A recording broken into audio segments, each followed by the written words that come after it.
Hello, YouTube land. Welcome to another episode of Embrace Your Edges, Wednesdays at 8 p.m. I have a little bit of an issue tonight because we have really bad weather in the area. So my lips are going to be going and I'm probably going to be a little bit slower. So if anything, I might have to do some editing and make this video better after the live. So again, welcome to another episode of Embrace Your Edges. Join me every Wednesday, 8 p.m. Eastern Standard Time. And tonight, we're going to have a little hot topic. You ever heard of micro cheating? Okay, so there's always this debate around DMs. Oh, before I go a little bit crazy here, I want to welcome all those in the chat who join me live. Thank you for coming out tonight.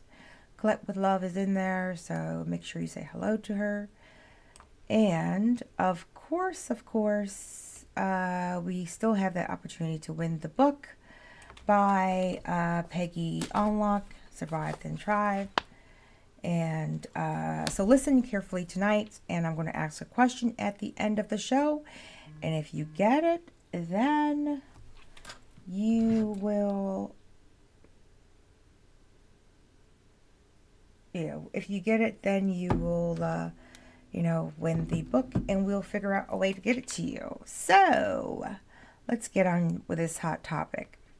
Now, is it cheating, the DMs? We all know that when social media got as big as now, when it first started, it wasn't as big. I mean, we started out with, what was that show? What was that episode, that social media back in the day? It was, oh man. Hi, Carolyn. How you doing? Thanks for joining me tonight. Hopefully Michelle will come out too. I know she's listening.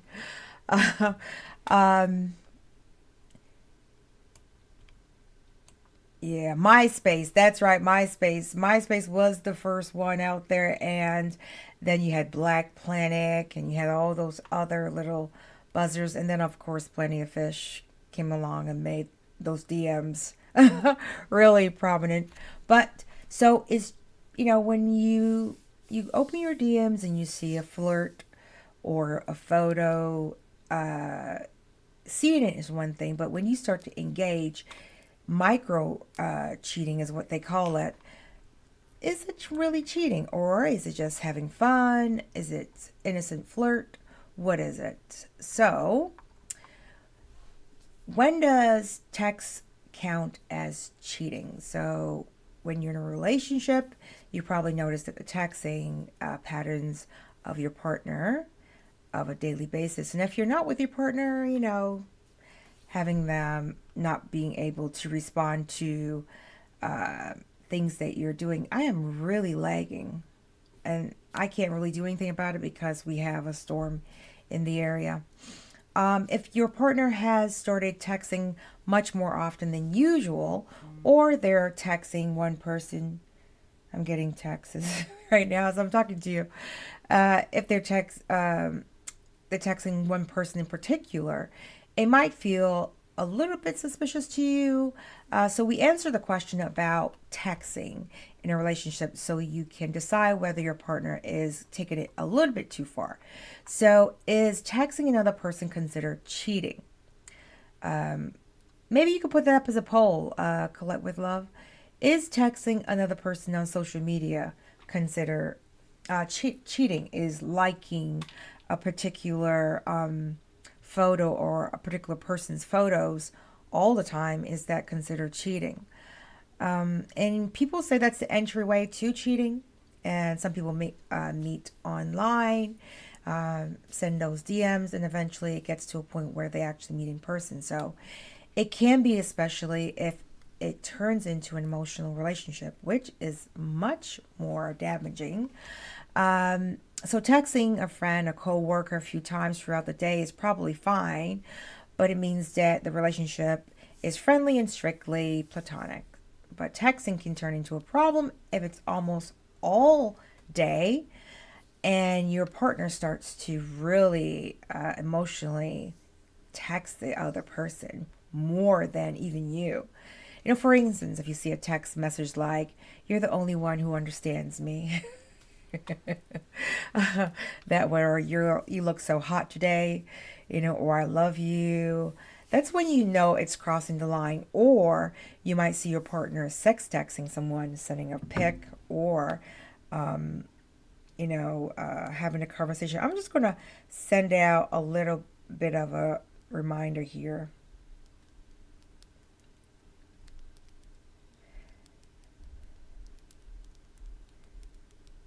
Okay. And what if your partner is texting someone else? Ask your partner about their relationship. Now, this is the part where I think is a little bit more of a barrier. I am sorry for the lag. I might even redo the episode off air and have it available for you guys to watch later, because it's really lagging. We have thunderstorms all day, and it is not getting any better. So your partner texts someone else doesn't automatically means that they're cheating. If they're texting someone else, it could be a friend or acquaintance. So ask the question first before you dive in and make assumptions.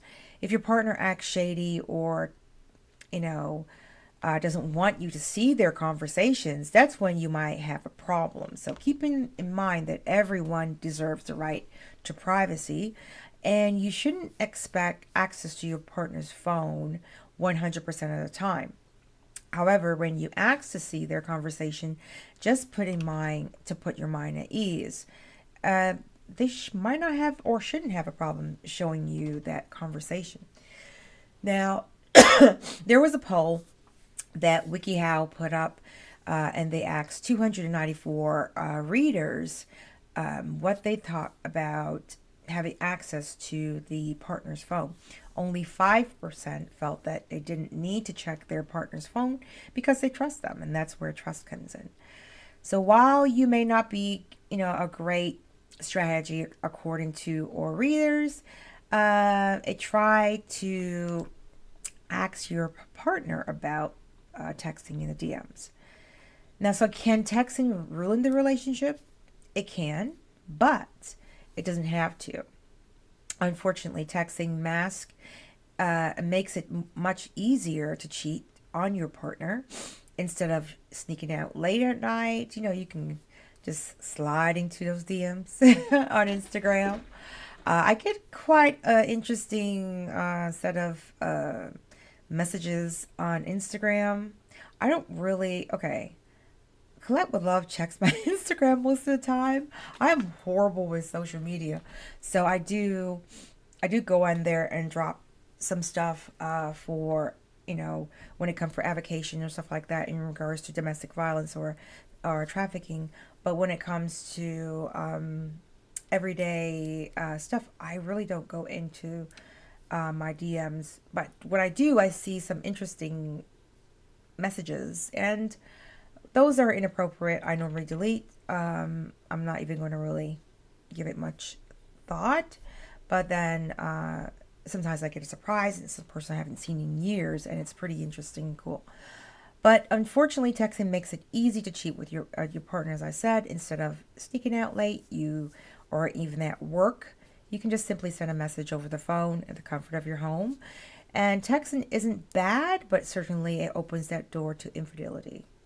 And you have to see where you are in your relationship, and is it a monogamous relationship, or is the relationship open, right? So some people believe that texting or emotional cheating, or as they call it, micro cheating, isn't as bad as physical cheating. However, they both hurt, right? And you don't have to put it up to cheating of any kind in your relationship. So can I ask a question to those in the chat? What is considered cheating in a relationship? I know that's up to you and your partner to decide, because there are some relationships that believe that they are allowed to love every and anyone. There are some relationships that are open, and then there are some relationships that are very, very monogamous, right? So everyone's relationship is different, and you might have the different boundaries that someone else has. For some people, they don't even mind when their partners flirt with someone else. I was told one time that people might flirt to get a deal or a discount. So, is your partner comfortable with that? Do you have a conversation with them before you go ahead and do that flirt for that coupon? So, for others, even just flirting is considered cheating. Sit down with your partner, talk about it, and see what's okay for them, and what isn't clearly defines your relationship, and make sure you're both happy with that. I'm just going to send one more time. Okay. Oh, so I have a question on WhatsApps, and the person asks, um, why do I need to share my Instagram DMs with my partner? That's a question for you to ask your partner. You know, listen, it's a matter of trust. If you have that kind of relationship where that's okay, where they trust you and there's no issues in the relationship, you know, I guess that's a decision you both had made already. But if your partner asks you to see those DMs and you have a problem with that, you have to have a conversation around why you have a problem with sharing your DMs with your partner. Um, so one other person said that there's no sexual contact, so that's not cheating. Hey, potato, potato. For a lot of people, texting someone else twice or throughout the day is fine, but having a full conversation 24/7 with them is pushing it. So if your partner feels like it's too secretive, like your relationship, you know, they might want to know why you have a problem sharing or details with them. And then it goes over the line when you start to share details about your current relationship with that person in the DMs. Now that person knows more about their relationship, and it's crossing that line, because you should be having those conversations either with a counselor or with your partner or a friend. So, what is considered emotional cheating? Now, some people argue that emotional cheating is actually worse than physical cheating, because at some point it could lead to physical cheating, but it is having that intimate conversation about your struggles with someone that you barely know. And it's a violation of the respect that you have for your partner, is it? Again, it depends on the kind of relationship that you do have. So it's forming an emotional bond outside of a relationship. That's what really emotional cheating is considered. So it implies that you're more than just friends with that person. And even though you haven't necessarily done anything sexually, if you're having an emotional affair with someone, you might open to their feelings, and then, or, you know, you might start to find them even more attractive than your partner. You might tell them things that you haven't told your partner. and and it can be sometimes considered leading the person on, because what if they start to create feelings for you? How do you handle that? How do you manage that? So emotional cheating is more than a friendship, right?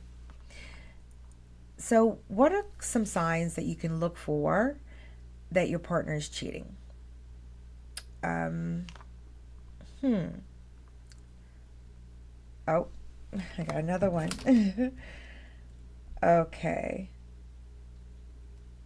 So someone messaged me on WhatsApp and said, emotional cheating is worse because now that person knows something that I don't know. And why doesn't my partner feel um, that I'm trustworthy? Or why is the intimacy between us so damaged that they can't discuss it with me. Well, this is the problem, and that's what I just said, is that if you're not able to share this kind of issues or concerns with your relationship with your partner, then why are you telling a perfect stranger? And you can argue and say that, it can be argued and said that it's just like going to a counselor. The difference between a counselor and a person in your DMs is that you pay that professional to listen to you, and you're probably going to bring your partner in eventually.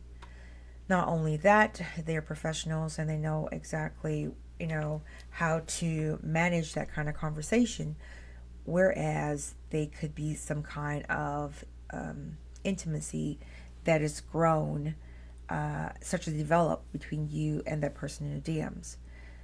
Uh, One person said, "Is eggplant sending an eggplant consider cheating?" Sending an eggplant photo to another person, is that considered cheating? Well, again, it depends on the kind of relationship that you have. Um, for me, yeah, I will have a problem with that. I have a real problem with that one. They're secretive on the phone. So maybe they put a password, they keep changing their password on you, or they get nervous if you want to borrow their phones.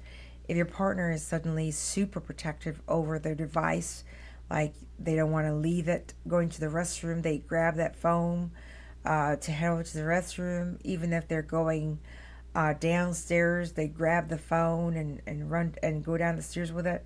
If they leave the phone uh, unattended and you walk by the phone, they grab the phone, or they come and pick it up.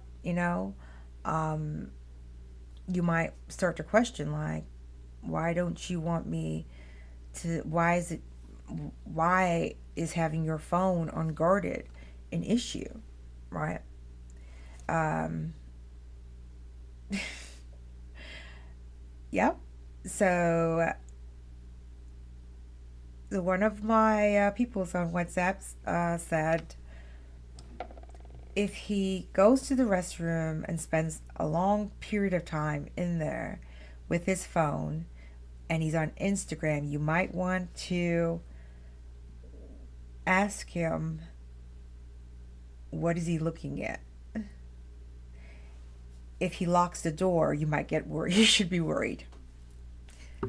What do you think? If a person spends hours and hours on Instagram and they're now locking themselves in the bathroom on that same phone, should you be concerned? Oh, Rudy. Hi, Rudy. I know you were there. I saw the numbers go up. Rudy said, my phone is my phone. Your phone is your phone. Don't touch.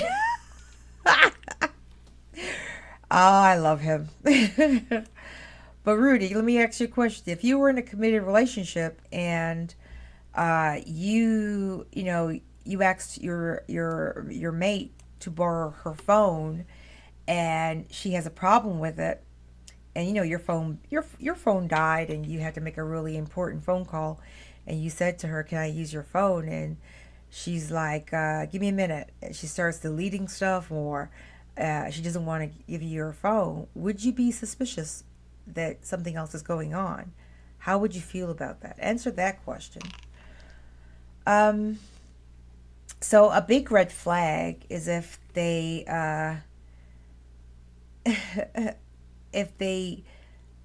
rather you not use their phone at all, even in emergencies. That's basically what I just asked Rudy. So Rudy, answer that question for me. If you had a mate and you had an emergency call, your phone is dead, and now you want to borrow her phone to make a phone call, and she either starts deleting items or doesn't want to loan you the phone, should you be concerned? Or if you walk near the phone, she grabs it, should you be concerned? Or the phone rings and she goes into the restroom to use the phone, Answer that question for me, Rudy. I want to hear how you answer that. So, okay, so you can't get hold of them sometimes. Now, I know everyone has a busy life, and people know had a life before they met you. Let me see what he says. Okay, let's read what Rudy says. Rudy says, first of all, I would never ask my mate to use her phone. I would ask her to make the call like I did in the past. Wait, so let's say you had to make a phone call to your boss, right? And your phone's dead, and it is something that's very urgent where you have to call right away. You're going to tell me you're going to get your mate to call? Come on, Rudy.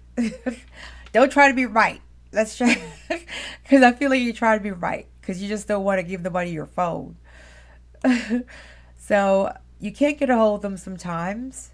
Their phone is always dead. Or they're in a meeting. Or even if that's not true, if there are periods of time when you can't reach them at all,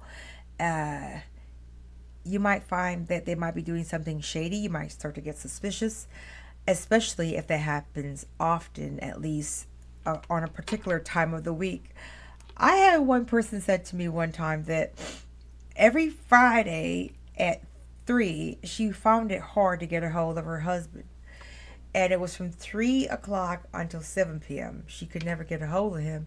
And the reason why she was suspicious was because he finished work at 3 o'clock. And he got home at 8. And she was wondering what happened. And unfortunately, she found out what happened. What did Rudy say? That's right. I don't use no woman's phone. That's me. Because if you see something, you out. Oh, if you see something, you out it. What? I don't get the last message. If you see something, you out it? What does that mean? That's right.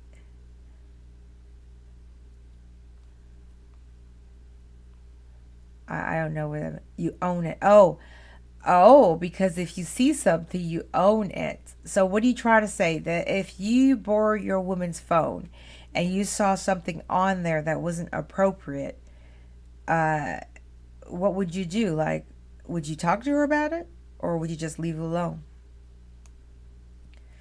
Um, so they're less intimate with you. So now it goes to, this could be emotional or physical. So if you see that they don't like talking to you anymore as much, or your sex life is slowing down, could it mean that your partner is getting their needs met elsewhere?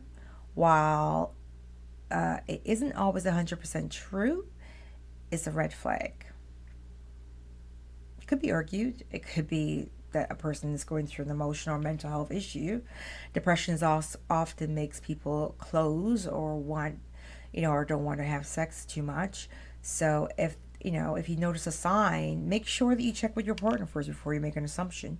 And that's what a lot of us do. We just jump to the conclusion before we even ask any questions. Like I said, I cause a problem in a relationship when you don't trust your mate. I agree 1,000,000%.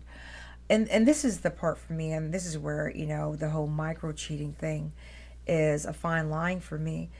If I don't trust my mate, right, then and I start checking everywhere, checking the social media, checking the this, checking the that, that tells you a lot about your relationship and yourself. And I get it. I'm not saying that it doesn't happen where the person is cheating. But what I'm saying is, before it got to Instagram, before it got to the DMs, there was problems already in your relationship. You just either wasn't aware of it, didn't want to be aware of it, or you were ignoring it. Pick one. But there was always a problem there. It's just now that the person has gotten tired trying to get your attention, and now they went and got somebody else's attention. So you heard me talking about micro cheating. So, well, I'm going to give you some examples of how to move forward and some signs of micro cheating.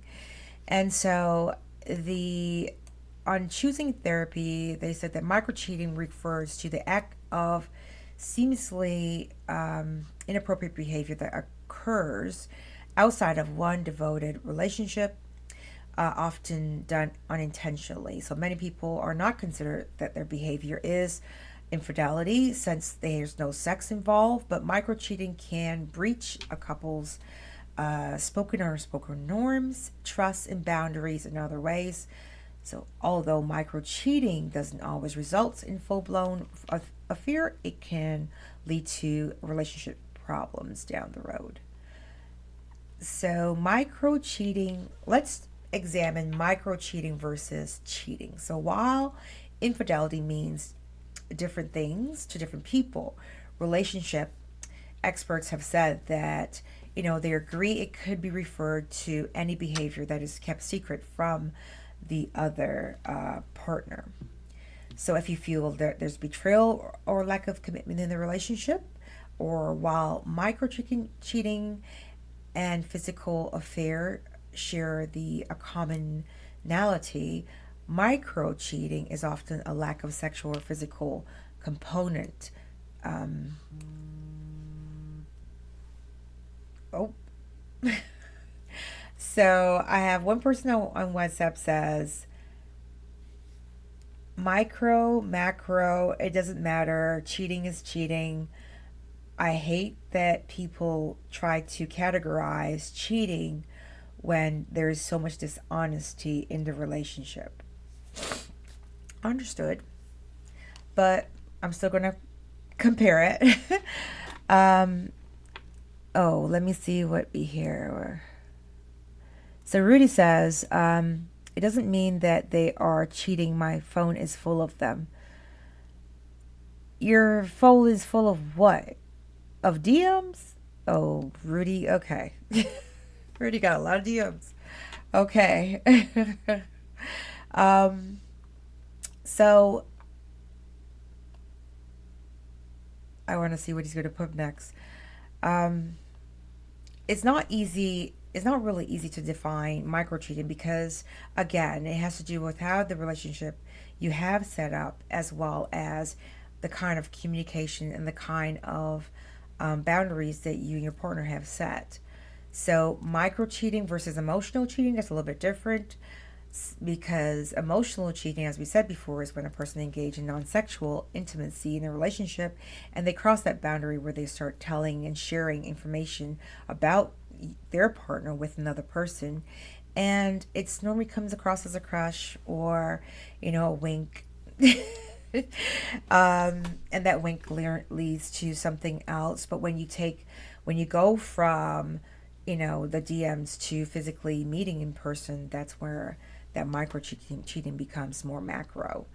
So examples of micro cheating. So messaging or texting someone in a flirtatious way, sending a wink or a heart on a sexy pic, liking their posting of a provocative comment about the way they look, lying to you about your relationship status online or in person. So let's say you're married or in a committed relationship, telling the person you're single.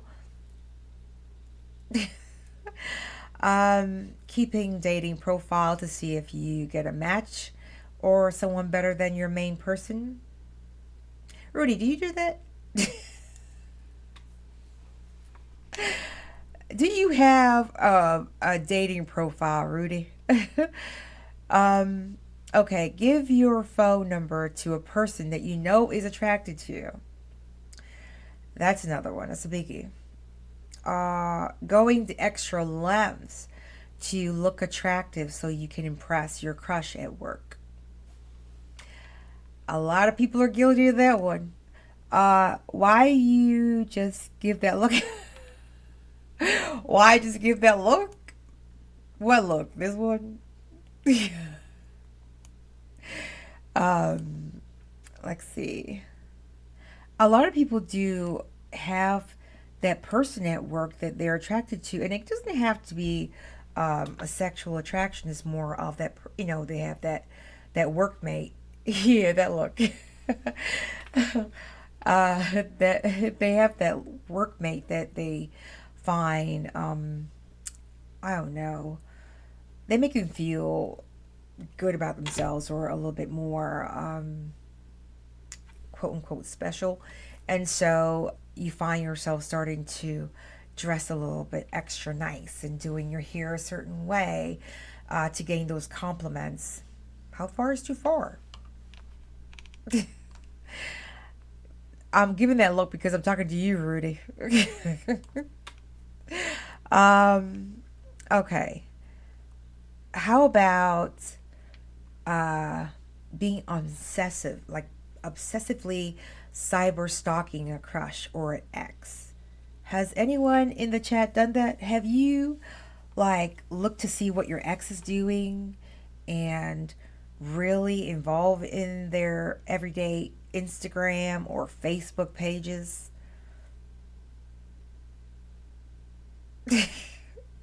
Talking about sex, your sex life, sexing them, or sending nude pics to some person else.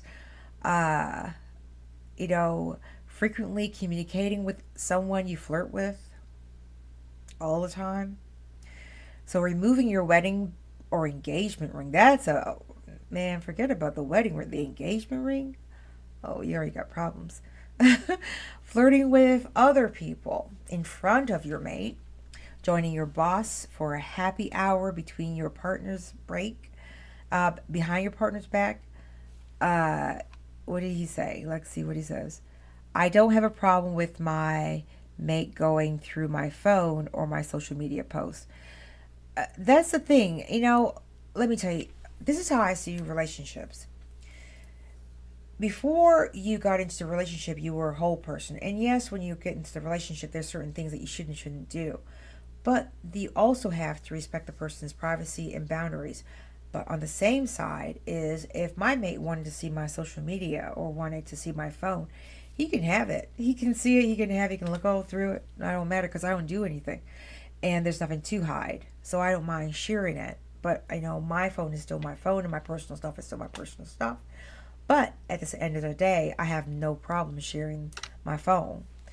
Um, and that's the piece. It's like you want to have the privacy and boundaries, but if your mate says, "Can I see your phone?" or their mate wanting to use your phone, they shouldn't be an issue because if you're not cheating or you don't have those fine liners in your DMs, then you shouldn't be worried about anything.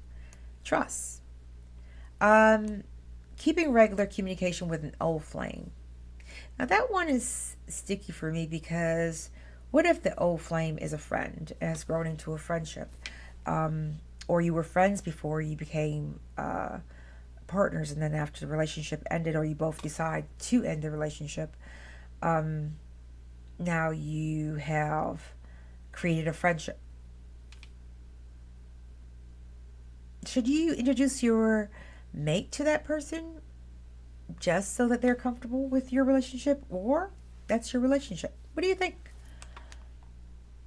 They can see your social media regardless of if they are on your phone or not. It's open and free to all. Not for everybody. Some people keep their social media, like Instagram, you have to have it open. You can actually make it private. So that's another thing. What if your mate has a private account on social media and you don't have access to it? Or you're not, you guys don't follow each other. Everyone's about this following and unfollowing and everything. What if your mate has a Instagram or Facebook account and you're either blocked from it or you uh, they don't accept your friend's requests? Should you be alarmed? Should you be worried about it? What do you think? Uh, Mine are open, so nobody has to request anything.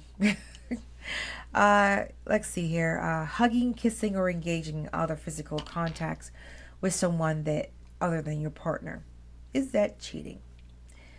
So, you know, secrecy, that's oh. What, yeah, secrecy is one thing. I mean, the lies, deceit, when you start to dabble into that part of DMs. Now the question is, what is going on in a relationship, and what does that person do for you that is not done by your mate, and why do you need that kind of attention? Somebody in your choice, in your circle or friend, will see it sooner or later. That's true.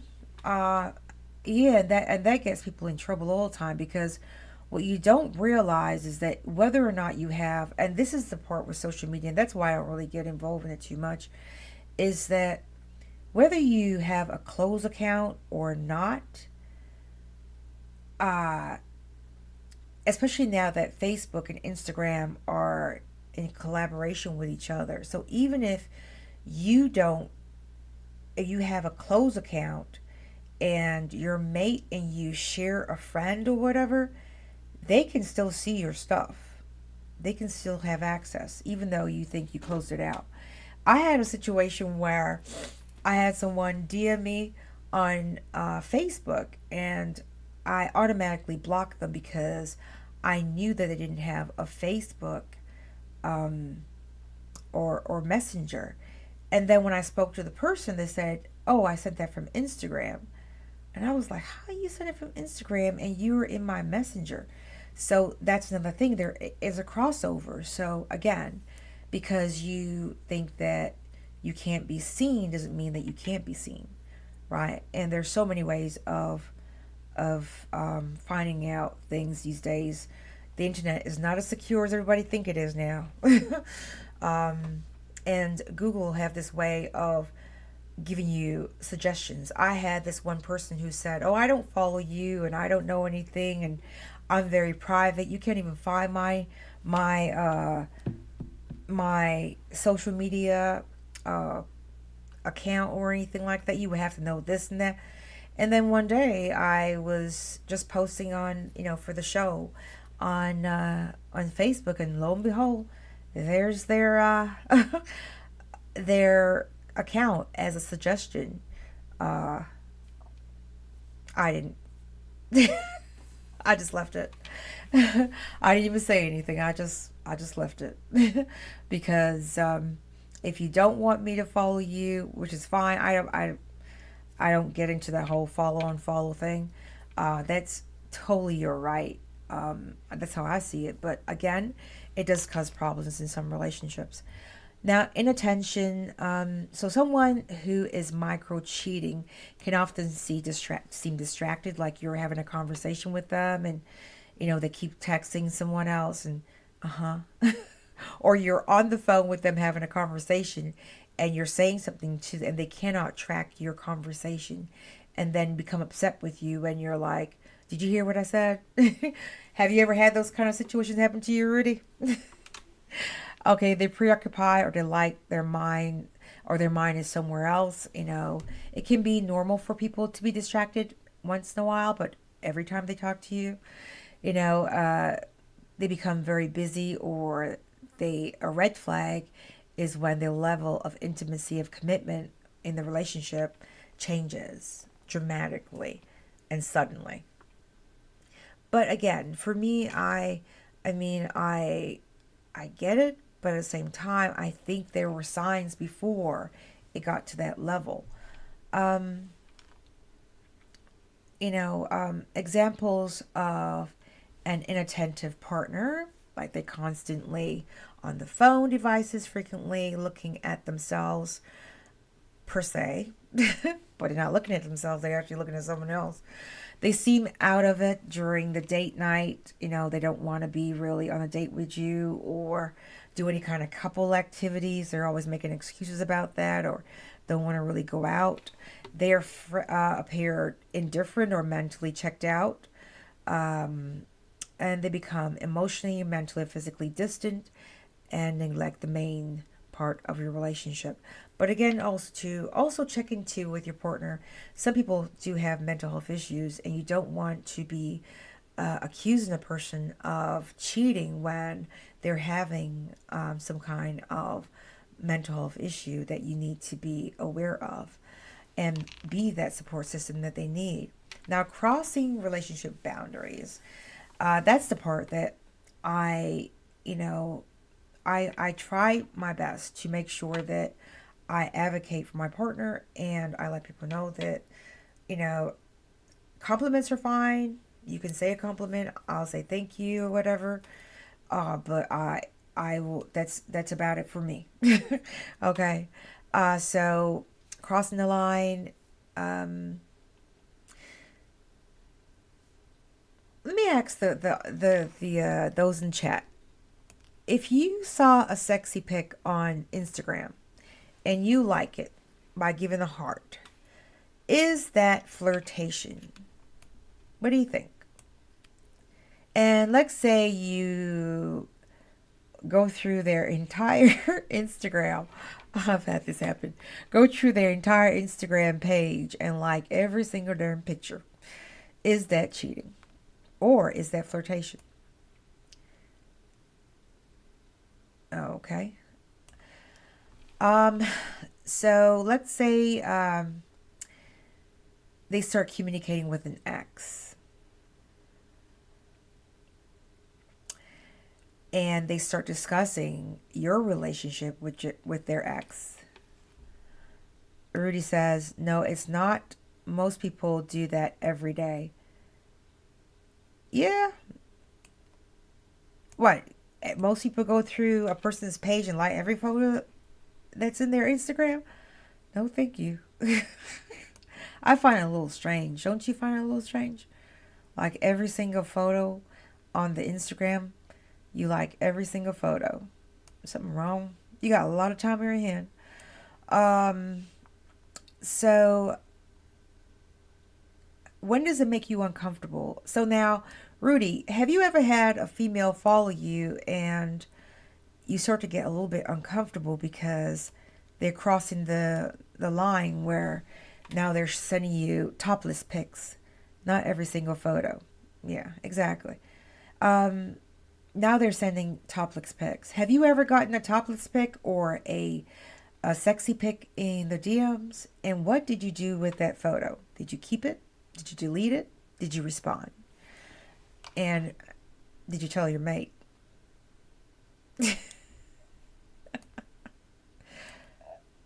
Oops. I someone text me no dot dot no. When the person becomes defensive, that's the one. Uh, oh yeah, I save it. He says he saves it. Why am I not surprised? Uh, when the person starts becoming defensive, even get upset when you even touch their phone, they get really upset and, you know, you're like, and they're flipping out and starting to blame you about, you know, their phone going dead or something like that, or maybe they start to create an issue or deny you time or action or flipping you off. That's what did you say? Hold on. Oh, wait a minute. I am a single man. I do what I please. Yes, we know you're single, Rudy. Is that advertising? So the poll results 65s don't consider texting or liking photos as cheating. 33% says yes. Okay. Well, I'm going to wrap it up here so I can try to get someone to win the book. So here is a sign that you're in that you're micro cheating. Okay, you ready for this, Rudy? Here's the signs. You're obsessively being online on your phone on social media, aka Instagram, for the purpose of giving and receiving attention from people you find attractive. Okay. You present yourself as single online or in real life situations. You have a habit of meeting up with people you are attracted to behind your partner's back. You're talking to an ex or a crush and they have them listed on your phone under a makeup name to hide them from your partner. And you tend to minimize such behavior and the impact they have on your main relationship. Boom. Wow. So, yeah, those are the signs, people. Rudy says, no advertising. I don't want no problems or stress. I thought you said you were a single man. If you're a single man, why do you worry about stress? Aren't you? Hey Rudy, aren't you on the dating apps? Okay, so a little quiz just to win the book. Okay, strive or thrive. You said, hey, that 33% is real jealous. Why you call out people in the chat, Rudy? Okay, so micro cheating. If the first person can tell me what micro cheating is, you got Colette with Love laughing, um, wins the book. Okay, so what is micro cheating? And I'll leave that there until the end of the show. And if any who is the first person to answer that, whether you're on Instagram or Facebook or in on my WhatsApps or in the I was about to say in the DMs in the chat, drop me the answer and you can win the book. So, Collect with Love. We have August is going to be spicy. I can't wait. We're going to have a really good another podcaster coming through to spend some time with me. Her name is Josie. She is she had interviewed me a while back in regards to parents deep on the cover deep on the cover. You're on a dating chat, the dating apps. You go send my book. Okay, Rudy, we'll send you the book. So congratulations, Rudy. We'll send Rudy Tribe and Survive Then Tribe. It is by Peggy. Oh, you can get it on Instagram. From I think yeah, she has an Instagram now, and you can get it on Amazon, Barnes and Nobles, or you can even have the e-read. We will send Rudy this book. It is signed by the author, and I hope you like it. It has to do with PTSD and living with it, and you know, very resilient women. And so I hope that you understand it a little bit more. I think for with people of color, I'm just going to speak on that level. I think we have a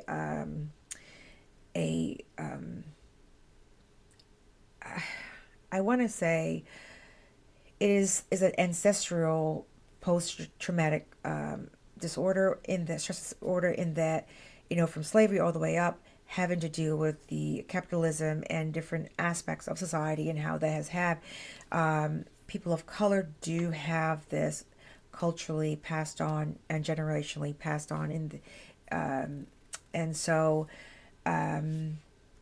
it is a good read. I read it in one night and I loved it. So take a read, Rudy, share it with other people. It's always good to share your books and pass it on. And with that, that is the end of that. And the end of, he goes, well, I will read it when I'm on the plane going to see my undercover woman. You need Jesus. Rudy never surprises me about some of the stuff that he says. I just wait for him to come and say something crazy. I knew this was going to get his attention. We do get quite a bit of questions around this. I'm going to post them actually under the description on YouTube.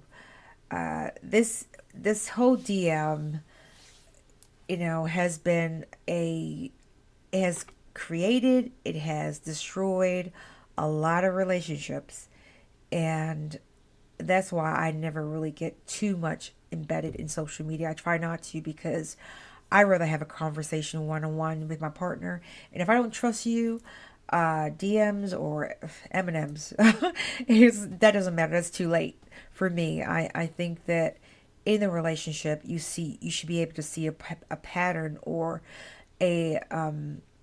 have some kind of miscommunication. You should be able to talk to your partner. If you don't trust your partner, I don't think you have to wait to get to the DMs. You would probably see a problem before, and if it gets to the DMs and it becomes now even more predominant, where they are spending more time in that DM and more time on that social media than they are with you, you might want to ask a few questions, and you might want to check in with your partner and see what is wrong with the relationship and what is it lacking. Something is going on, people, and maybe it's something going on with them. Again, it's easy to escape reality and go into the world of social media if you were having a mental health issue, depression, or PTSD, or something else, any kind of mental health that's causing you to isolate yourself or to not deal with the real life problems that you're having, whether it's relationship, financial, or anything else. You know, talk to your partner and see how you can support them. And if they are cheating, that's a whole other conversation. As I said, it probably started long before the DMs. Okay? So, next week, next Wednesday is, hold on, let me just make sure, because, yeah, it's the day right before Canada Day. And I know that some people don't know what Canada Day is. It's July 1st. And, oh, wait, I'm looking at the wrong date. Sorry. Wrong. That's July 3rd. So, next Wednesday, I'll do the show next Wednesday, but I'll start out. I might have to miss the following week, but we'll see if I just do a recording or not. But the next show is going to be Snap Back or Give It Who Gives Up Bleep. And that has to do with the fact of we have Ozempic happening. We have a lot of these fab diets. And a lot of people, and I'll give Rihanna props in regards to this one, starting to show real bodies, and that everyone looks different, is different, and getting comfortable with your body, accepting your scars, accepting what you look like, and feeling sexy and desirable of yourself in the skin that you live in and in the body that you live in. So, do we go and do plastic surgery? Do we do these fad diets, or do we exercise, or do we just embrace and love the way we look first? We'll talk about it. Snapback or just who gives a bleep? Can't say that on YouTube or I'll get canceled. Anyhow, thank you so much for joining me this week as we discuss DMs, sneaky links in the DMs. Is it cheating? We don't forget to share this episode. I might do another one that same topic, just a pre-recorded one, so that all the lagging and the shadowing and all of that's happened because of the conditions that we have going on right here. I'm glad that we were able to get through the show because we were dropping earlier before we started. So I might re-record it. But anyways, thank you so much for stopping by, and we will see you next Wednesday, 8 p.m. on YouTube. And remember, you can catch me on Spotify streaming after the show. Thank you, and see you. Thanks, Rudy. Thanks for everyone in chat. Carolyn, great to see you. And I hope all is well. And for everyone who's hiding in the chat, thank you for showing up. I will see you next Wednesday. Clock with Love is always a pleasure. Bye for now, everybody.